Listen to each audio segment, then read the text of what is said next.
So after that eventful journey through the long winding roads, reaching Darjeeling and wrapping the day with coffee and a stroll down the mall road, we are finally ready for a full day sightseeing. A day filled with mist, monasteries and moments that define the charm of the Queen of Hills. Hi, this is Meghna. Welcome back to my channel. This is the second episode of my Darjeeling trip. What a bright sunny morning it was. Only it wasn't. The morning began with heavy downpour, rain tapping on the windows, mist flowing over the hills.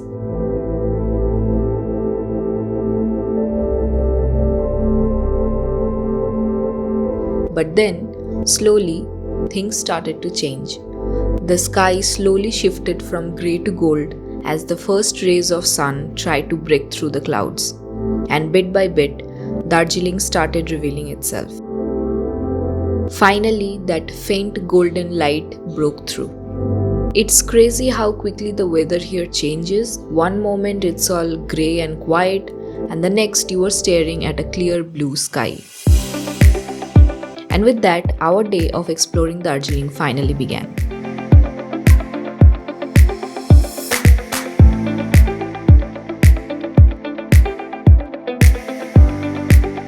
Before heading out though, we made a quick stop at the famous breakfast joint of Darjeeling, the Caventers.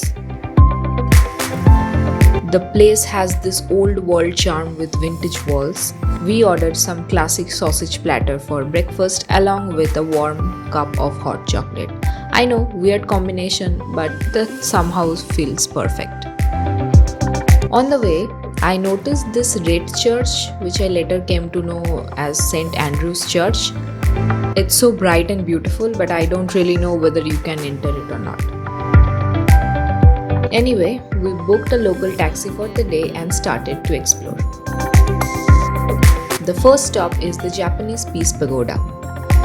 Located quietly on a hill, it's one of those places where you instantly feel calm. The white structure stands tall against the backdrop of misty mountains.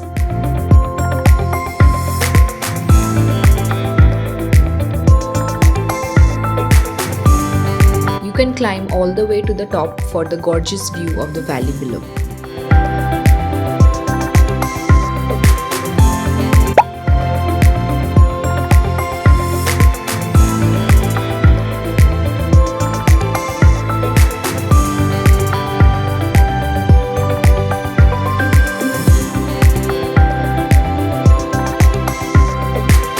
On the way to our next stop, we followed this road with insane views.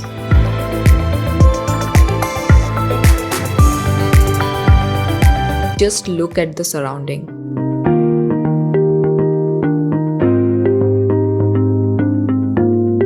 Immense respect for the Pahari drivers who drive seamlessly on this type of roads.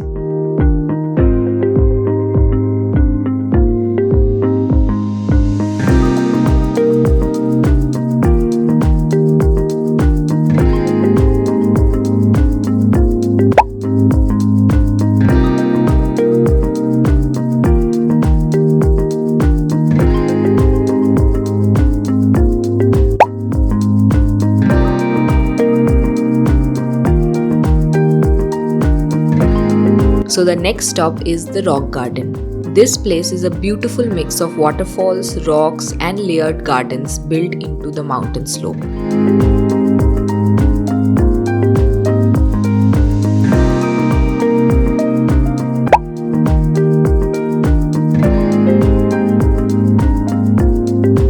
There's also a small viewpoint higher up where you can sit quietly and just soak in the view. The main attraction here is obviously this waterfall.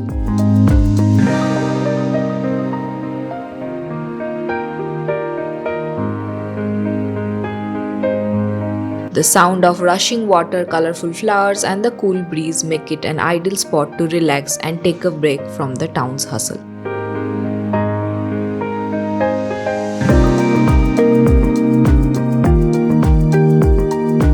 Now you can't really visit Darjeeling and skip its world famous tea estates.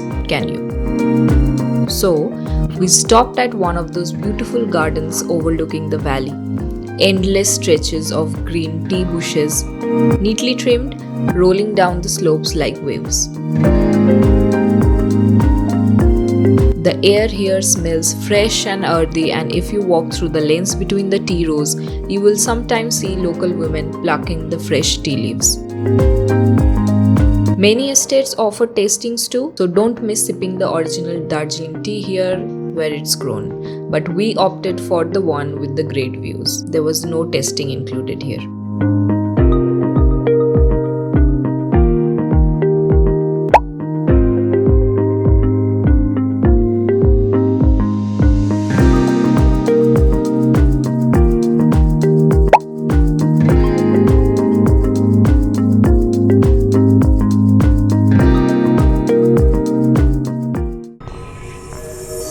Next, we visited the Ghoom Monastery, one of the oldest in Darjeeling, built in 1875.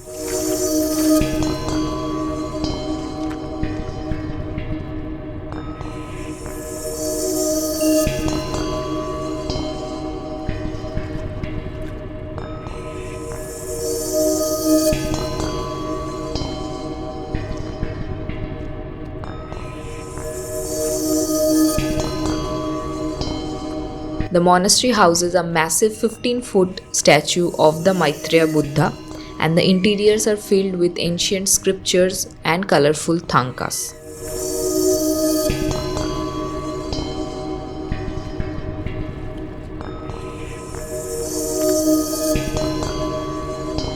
You have to remove your shoes to enter the main prayer room.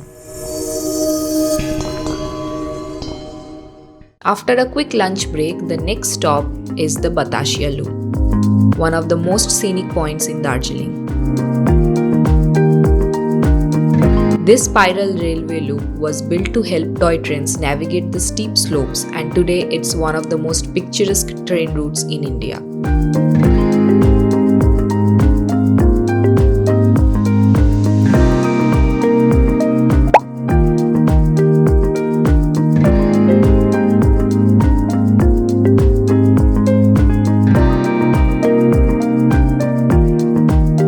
Standing here, you will get a panoramic view of the town, and on a clear day, even the glimpse of the mighty Kanchenjunga shining in the distance.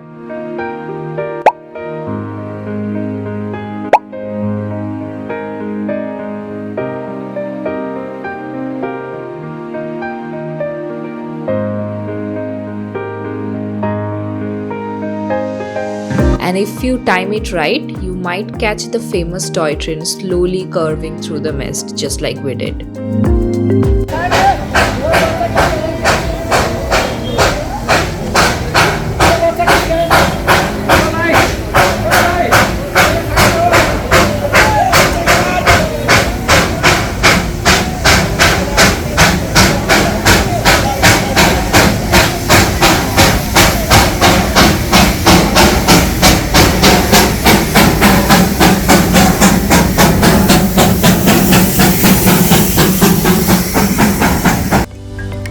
A scene straight out of a postcard.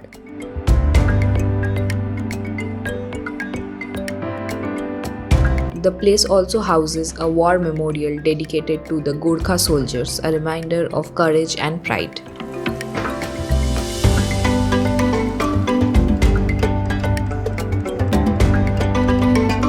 Tourists flock this place as it is the most picturesque place in Darjeeling. You can see the town clearly from here.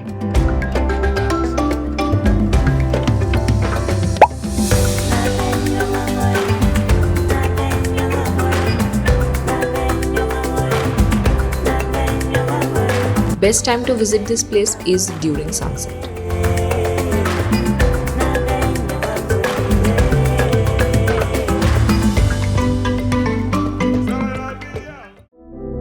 Our last stop of the day is the Dali Monastery, a lesser known one, also known as the Druk Sangak Choling Monastery. Entry ticket is just 20 rupees.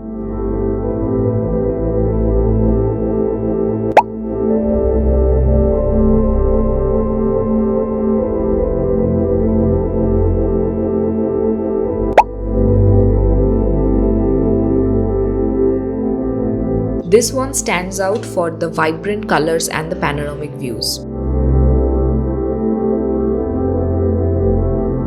The views from the first floor is insane, where the main entrance of the monastery is. If you arrive in the evening, you can even hear the sound of the prayers echoing through the hall, just like us.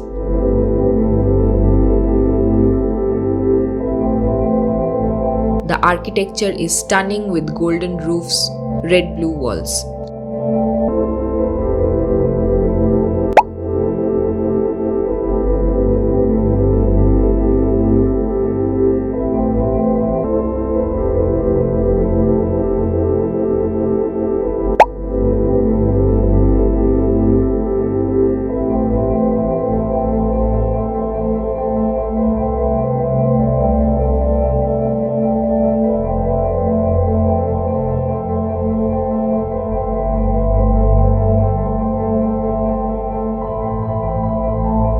Just at the entrance, there is a monastery museum. Photography is prohibited inside.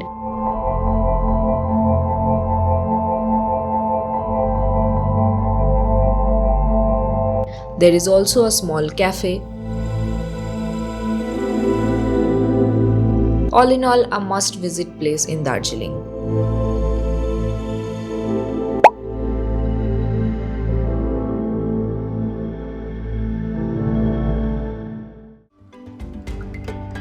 Later, we visited the Bhanu market, which is a small market with lines of shops selling souvenirs and winter garments.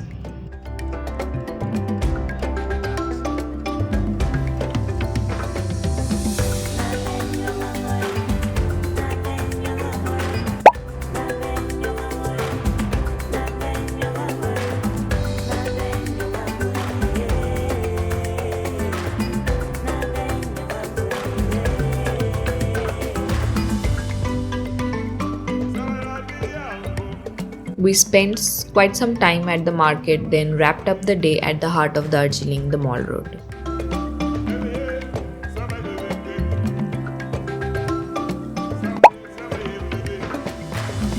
In the next video, we will have a scenic journey through Darjeeling in its toy train and visit some famous cafes. Until then, thank you for watching. I'll see you guys in the next one. Bye bye.